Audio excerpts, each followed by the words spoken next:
Irmãos, irmãs, que bom estarmos juntos mais uma vez no domingo, dia do Senhor. E hoje, na solenidade de Pentecostes, a vinda do Espírito Santo sobre os apóstolos, reunidos no cenáculo em companhia da Virgem Maria. É a promessa de Jesus que, voltando para o Pai, enviaria o Paráclito, aquele que recordaria tudo o que ele fez, para que os seus discípulos o fizessem igualmente.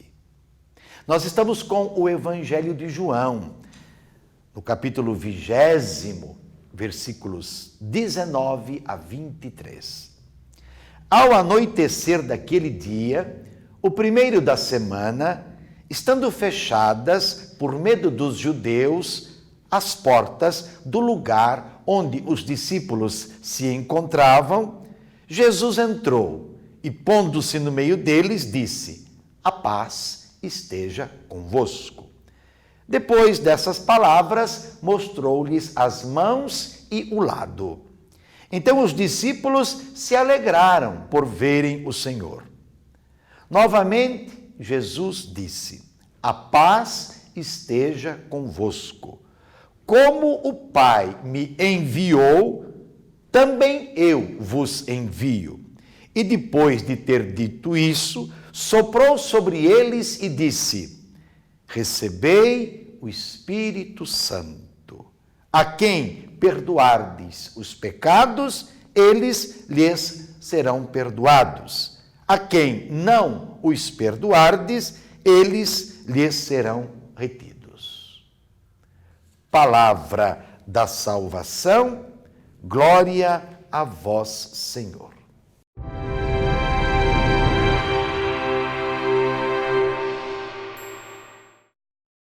Meus irmãos, minhas irmãs, a solenidade de Pentecostes encerra o ciclo pascal, que tem como centro a Páscoa, a paixão, a morte e a ressurreição de Jesus. Jesus envia o Espírito Santo prometido. O Espírito Santo que o animou e conduziu no testemunho. É o mesmo Espírito que animará e conduzirá a nova comunidade. Comunidade formada por ele.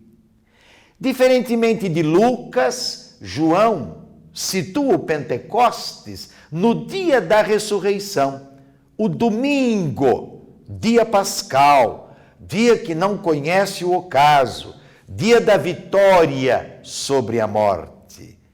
É assim que nós iniciamos o Evangelho hoje.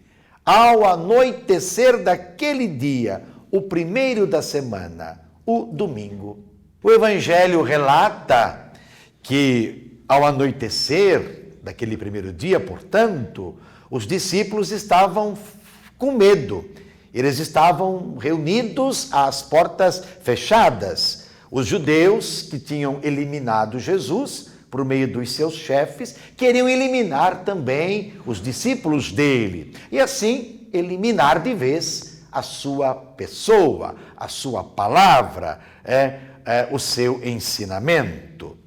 E é num contexto, portanto, de medo, de insegurança, que Jesus se faz presente, que o Espírito Santo se manifesta. E a primeira expressão, se assim a gente pode dizer, o primeiro gesto dele é a paz. A paz esteja com vocês. E nós sabemos que uma grande alegria toma conta deles, os discípulos, porque já percebem que quem está no meio deles é Jesus, aquele que morreu e ressuscitou. Desde muito cedo, irmãos e irmãs, a comunidade cristã começou a se reunir, não é? Para tornar célebre o acontecimento da Páscoa, acontecimento libertador, no primeiro dia da semana. O contexto, portanto, já é o contexto da Eucaristia. E é na Eucaristia, até hoje, que nós fazemos a memória dele. Todas as vezes que comemos deste pão e bebemos deste cálice, anunciamos, Senhor, a vossa morte e esperamos, aguardamos a vossa vinda. Vamos retomar alguns pontos que são importantes para compreendermos a solenidade de hoje, Pentecostes, a vinda do Espírito Santo. Primeiramente, as portas fechadas revelam o aspecto negativo, o medo que tomou conta dos discípulos. Mas o aspecto positivo, revelando a presença do ressuscitado para quem não há limites, não há intimidação, não há barreiras. Ele não está mais sujeito a condições físicas do tempo ou do espaço. O ressuscitado agora não é mais alguém que se pode tocar, sentir e ver fisicamente. Ele não pode ser medido por categorias humanas. Isso precisa ficar bem claro. O ressuscitado agora é o Senhor. Segunda questão importante é que depois de comunicar a paz, Jesus, ressuscitado, saúda a comunidade, não é? Mas, uma vez com a paz. Não é? A paz esteja com vocês. Esta paz é a plenitude dos bens messiânicos. É aquela situação que Jesus já havia relatado, não é? Com os apóstolos. Eu deixo para vocês a paz, eu lhes dou a minha paz. A saudação, por assim dizer, da sua também despedida. A paz que eu dou para vocês não é a paz que o mundo dá. A paz que o mundo dá, ou tenta dar, ou tenta fazer acontecer, é uma paz por meio de acordos humanos e que podem falhar, dadas as circunstâncias. A paz que Jesus dá é a paz para sempre. A paz que vai levar a comunidade, as pessoas a viverem a dignidade dos filhos e filhas de Deus. Tanto é que ele vai dizer, não se perturbe, não fique perturbado o coração de vocês, que vocês não tenham medo. A saudação de Jesus ressuscitado, portanto, é uma saudação de quem não permaneceu na morte, não ficou preso a ela, mas foi vitorioso. Ele, o ressuscitado, também mostra as marcas, as cicatrizes, elas o identificam. Isto quer dizer o quê? Que o ressuscitado é aquele que foi crucificado. Ele agora é vencedor. A reação da comunidade, como nós já sabemos, é uma reação de alegria por ver o Senhor, não é? E poder sentir, desfrutar da sua presença, que vai mudando os seus corações medrosos para corações confiantes. E qual é o próximo gesto de Jesus? É enviar. É o envio.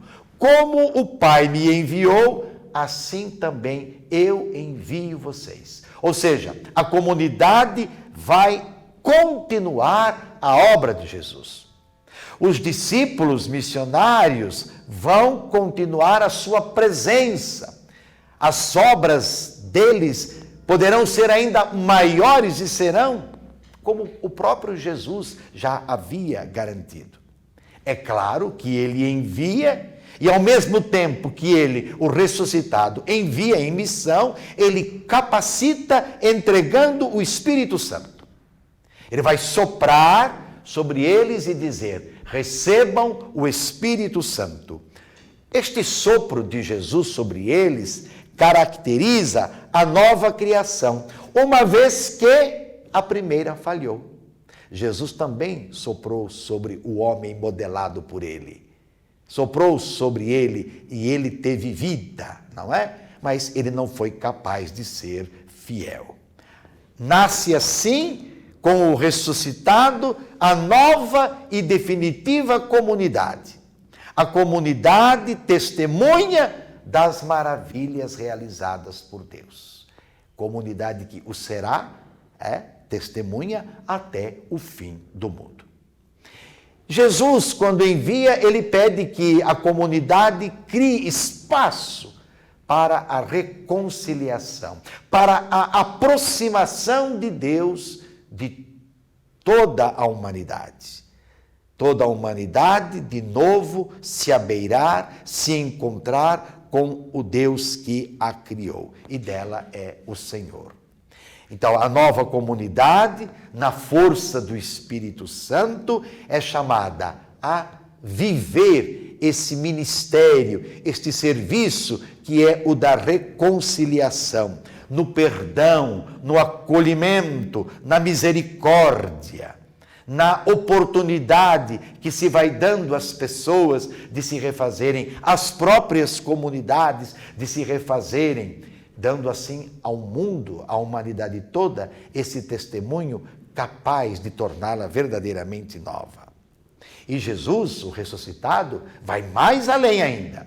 Os pecados daqueles que vocês perdoarem serão perdoados. Os pecados daqueles que vocês não perdoarem não serão perdoados. Se os apóstolos recebem o poder de perdoar, e esse poder vai se tornar um sacramento, toda a comunidade deve perdoar.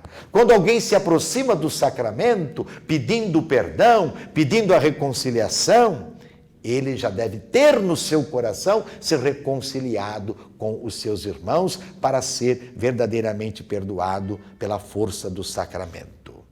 E o pecado, ontem como hoje, é tudo aquilo que se opõe ao projeto de Deus. Fere a vida, fere a liberdade das pessoas. É a injustiça, é a mentira, é a corrupção que assola o nosso país a ponto de se envergonhar. Aqueles que nos governam não estão preocupados com a vida do povo pobre, trabalhador, os desempregados, os doentes, os jovens que buscam uma educação de qualidade.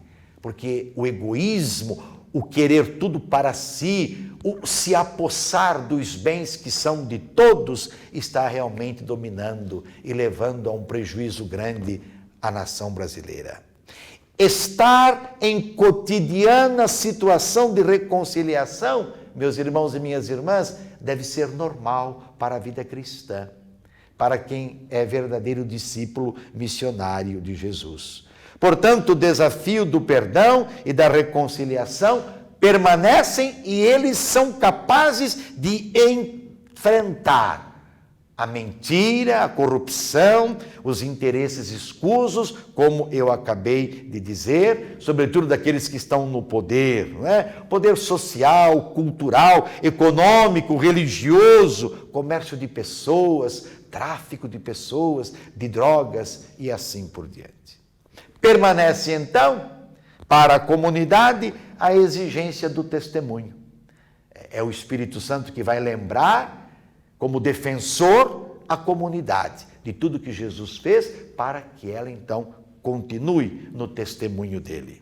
Gestos concretos de justiça, de bondade, de acolhimento, de misericórdia, de solidariedade é que farão a diferença e manterão, meus irmãos e minhas irmãs, a atualidade de Pentecostes.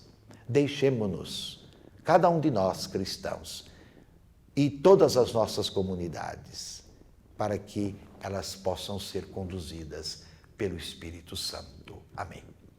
E sobre todos, dessa bênção de Deus Todo-Poderoso, Pai, Filho, Espírito Santo, permaneça para sempre. Amém.